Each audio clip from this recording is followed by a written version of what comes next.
Alright, time for another draft physics video presentation. So, a response video to Bob. But first, I'll just point out that this week I did do a number of videos, but the one that's really important, I'd say, the one to watch, is the one that has Physics Girl in the title. It's basically just a really concise argument explaining why kinetic energy just doesn't work. Just can't be the truth. It's just made up. It's just a fable. And you can understand it logically. And just there's no options. Logic doesn't give you any options in this case. So anyway, this subject's a little different. We're going to talk about electricity and inductors and how they produce the results they produce. So in this case, we're talking about the fact that when you have one in a circuit, it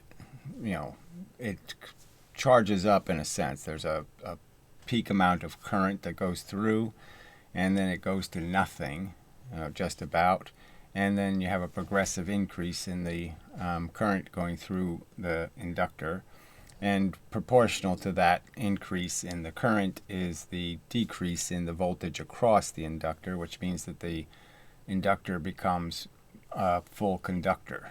Okay, so it starts off conducting. Electricity goes through it in the first milliseconds. Then it stops, and then it, at a pretty quick rate, turns back into a solid piece of wire. Essentially, it just allows the electricity to flow straight through it. So regular physics just has no model of electricity, so they really don't have any, they don't have any coherent explanation for why this behavior, what exactly is happening, why is it happening. So they'll just talk about induced currents and stuff like induced voltage and some sort of backflow or this. They'll use words, but they really don't explain anything. So he sort of points that out here at the end of the video. That spike is caused by the current flowing into the inductor that sets up the magnetic field, and then the magnetic field, once it's set up, starts opposing that current. Or it's just due to the parasitic capacitance, or a combination of both, or that does instantly go from 0 ohms to infinite impedance or infinite opposition to current flow. So you be the judge. I don't have the information to tell us exactly what's going on there. So I'm going to do some experiments and document them and do a video on this particular subject and show you how I figured this out, how I timed everything, and how I found those numbers were consistent. And I hope you'll find that interesting, and I hope you found this interesting and informative. And if you did... Right, so he doesn't really have an explanation. So his experiments will just verify the facts, but they're not necessarily going to explain why those facts exist. So what's causing them? So I'll provide my speculation, and for what it's worth, he'll either pay attention or he won't. Yeah, he'll either listen to the video or he won't, and so that's his choice. So we'll put the other camera on and we'll just draw some of this. So, you don't need every detail, but just the principle is what we're after, in my opinion. And so that's what I will argue for, is a fundamental property that is controlling the inductor. So it's kind of hard to just draw it. So I'll just draw it as these kind of things. So the idea is that this is a connected loop. All right. And so what you're really just saying is you're going to put voltage in one side, okay, and ground the other side. And the idea is as the voltage goes in, something happens to really stall its capacity to get through the inductor. That is, this is connected to this end here. This is connected to this end. All right. And so my theory is that electricity is basically transferred as pressure, as something that can be understood as simple as the atom is big or the atom is small. And so a negative atom would be a very small atom. A positive atom would be a big atom. Okay, and whatever the ground happens to be would be something in between small and big. All right. So the idea is it's actual pressure. So when the electricity is going in, it's clearly pressurizing. That is pushing atoms out, you could argue. So because it's higher pressure.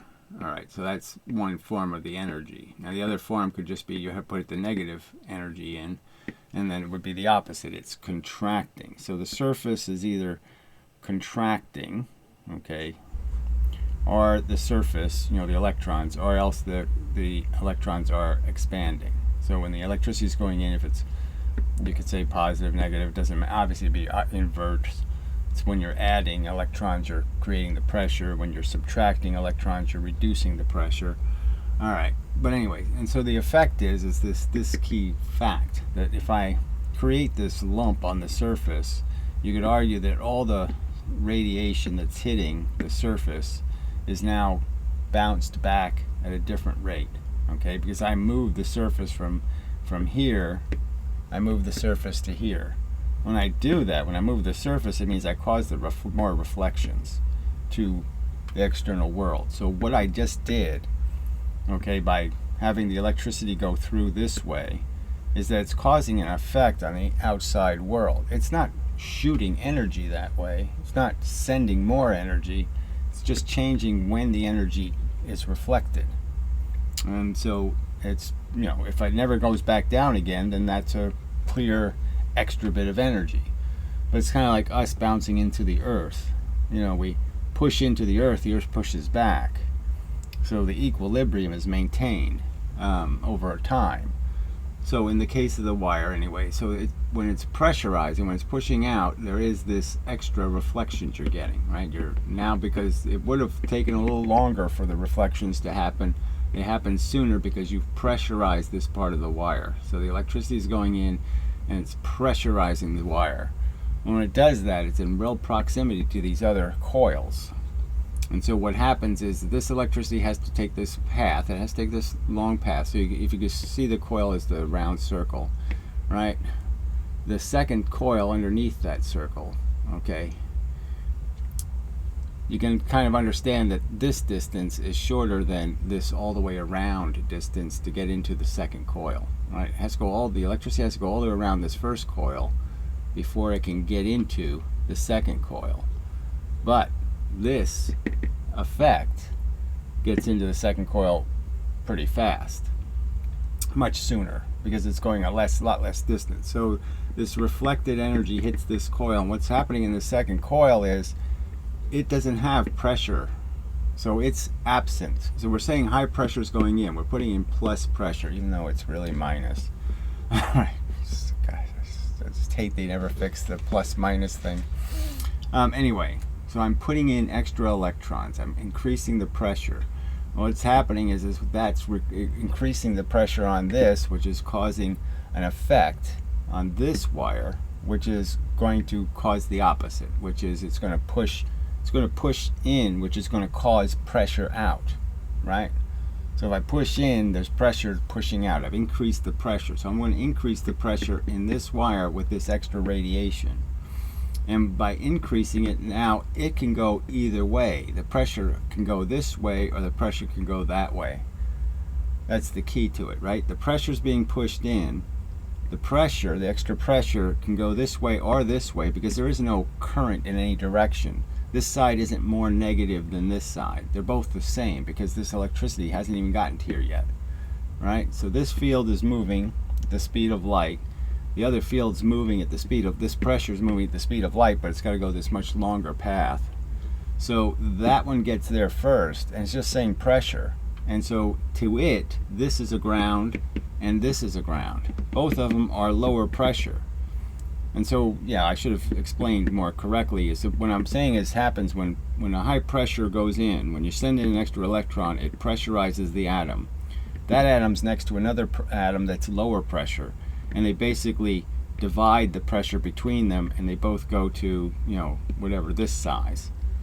And then this one's next to another one. It shares its energy with that one, and so it goes to another size and another size and another size. And so the energy, the pressure has to migrate through the atoms in that manner. It has to share the extra pressure. So it has to get into all the atoms by sharing it. So this one, you know, as this one goes medium, this one goes back, see, it went down to a medium size, but it's got plenty of pressure coming in, so it goes back up to being a big one again, and then it shares again. and then it shares again, and then it shares again, and it shares again. So the pressure keeps pushing through the wire. But this pressure already started. So this is the back current, the back voltage, is the fact that you've created pressure in this wire that's going both ways. Now the one way it's going is a great advantage because, say, these were the loops of the wire here, loops of the coil.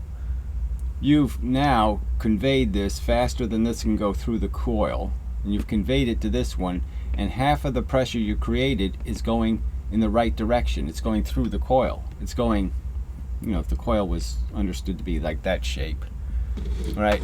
You're pushing it in the right direction. It's already, you hit it here, it sent the energy through the atmosphere into here. Half the energy is going in the right direction, half of it's going in the wrong direction. So half the pressure is going this way, half the pressure is going that way. And you can sort of understand that if I have to share the energy, if I bang in, if I have high pressure and then there's another high pressure atom next to me, I can't share, right? So if the atom next to me is just as high, so I increase the pressure in some of these atoms, that pressure is moving this way and this way. Some of them are coming right for me, so to speak, and they have high pressure.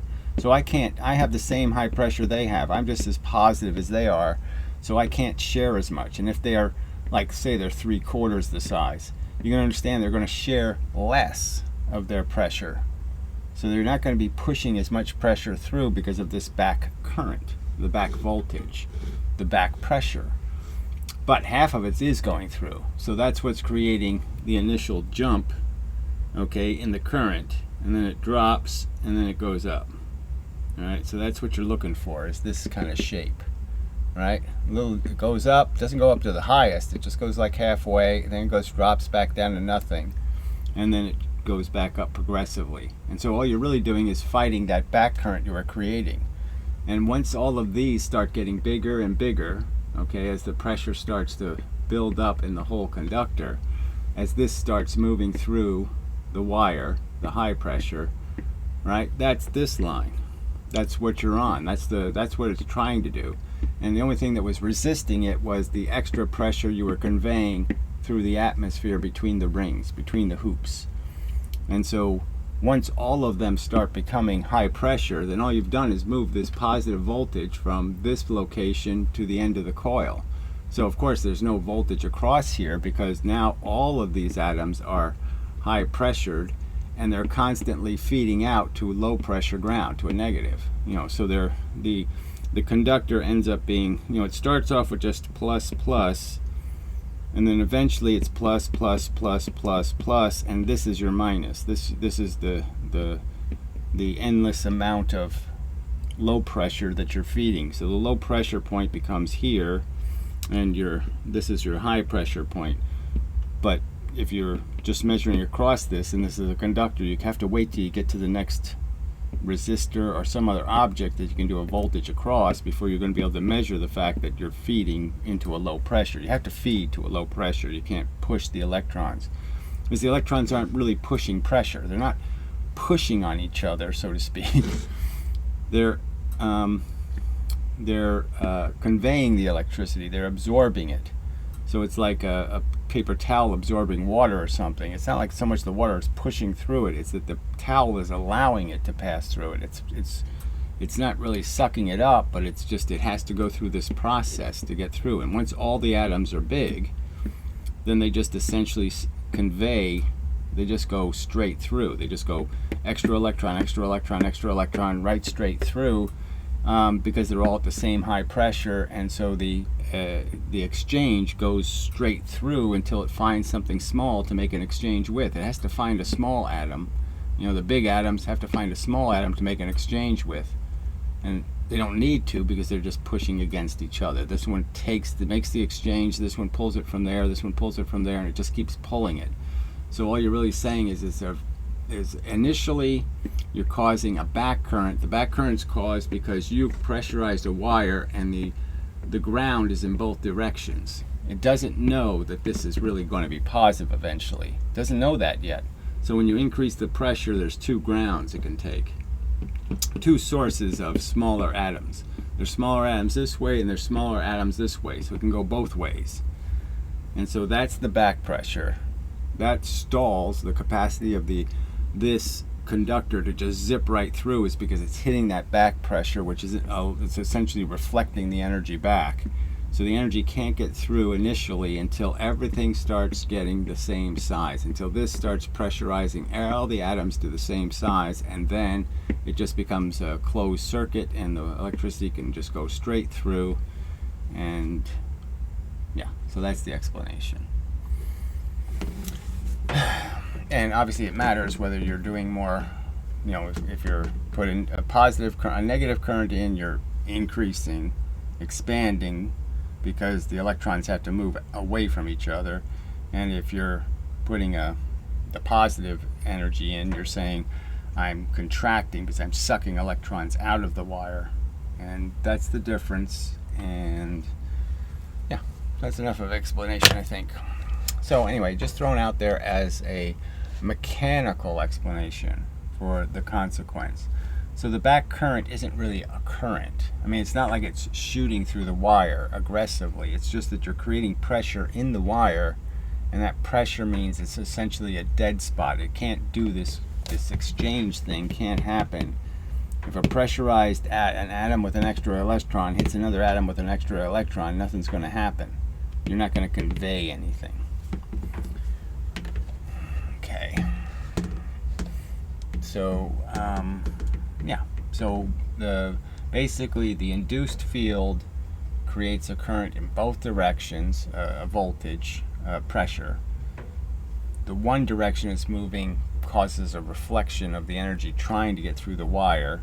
The other one just speeds up how fast the current can get through the wire. So half the induced energy is current in the right direction. That's causing the little peak.